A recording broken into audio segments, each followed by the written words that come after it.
ভারতের স্বাধীনতা সংগ্রামের ইতিহাসে 100 সশস্ত্র বিদ্রোহ। আজকের বিষয় সাঁওতাল বিদ্রোহ, 1855 থেকে 1857। 1855 থেকে 1857 খ্রিস্টাব্দের সাঁওতাল বিদ্রোহ ভারতের স্বাধীনতা সংগ্রামের ইতিহাসে অন্যতম গুরুত্বপূর্ণ অধ্যায়।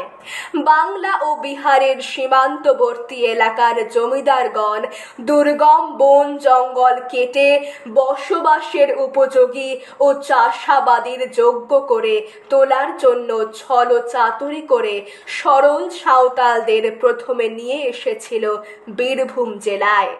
তারপর তারা ছড়িয়ে পড়ে বাঁকুড়া, মুর্শিদাবাদ, পাকুড়, দুমকা, ভাগলপুর, পূর্ণিয়া প্রভৃতি অঞ্চলে। ভাগলপুরের সাঁওতাল প্রধান অঞ্চলের নাম ছিল দামিনিকো। সাঁওতালরা এই অঞ্চলে বসবাস শুরু করলে একে একে বাঙালি, পাঞ্জাবি, ভোজপুরি, ভাটিয়া মহাজনেরা উপস্থিত হয়। এছাড়াও ছিল ইংরেজ শাসকদের ছত্র ছায়ায় থাকা জমিদার গোষ্ঠী। এই সব মহাজন ও জমিদারেরা দরিদ্র ও সরল সাঁওতালদের ঘৃণা করত। তাদের কাছ থেকে নামমাত্র দামে উৎপাদিত ফসল কিনে বাইরে চালান করত। মহাজন ও জমিদারেরা নানাভাবে সহজ সরল সাঁওতালদের শোষণ করত। তাদের শতকরা 50 থেকে 500 টাকা হারে সুদে ঋণ নিতে বাধ্য করত।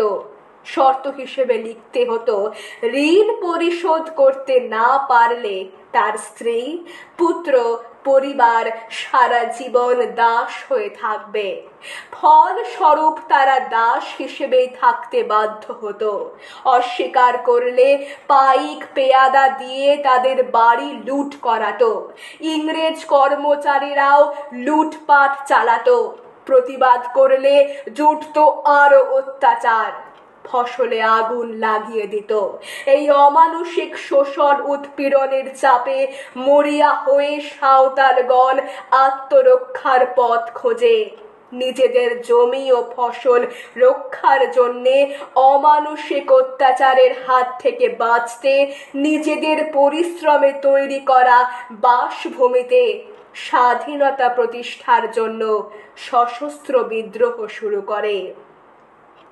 বীর সিং মাঝি ও গোক্কর নেতৃত্বে এক বিদ্রোহী গোষ্ঠী তৈরি করে।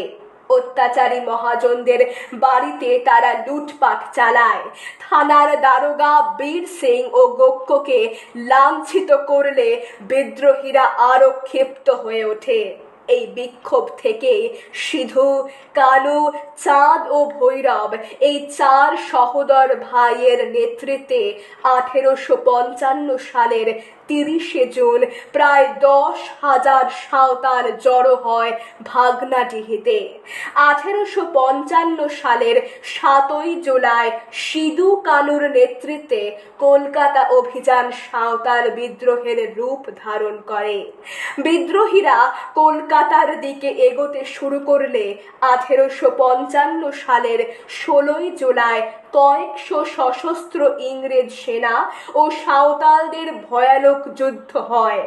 সাঁওতালগণ শুধুমাত্র তীর, ধনুক, টাঙ্গি দিয়ে বিশাল ইংরেজ বাহিনীকে পরাস্ত করে। বিদ্রোহ চারিদিকে ছড়িয়ে পড়ে। কামার, কুমোর, চামার, মেথর, ডোম প্রভৃতি তথাকথিত নিচু জাতের মানুষেরা ও এই বিদ্রোহে যোগ দেয়। তারা ছোট ছোট দলে বিভক্ত হয়ে মহাজন ও জমিদারদের ভীত সন্ত্রস্ত করে তোলে। আতঙ্কিত ইংরেজ সেনাবাহিনী বিদ্রোহীদের ওপর চরম অত্যাচার শুরু করে।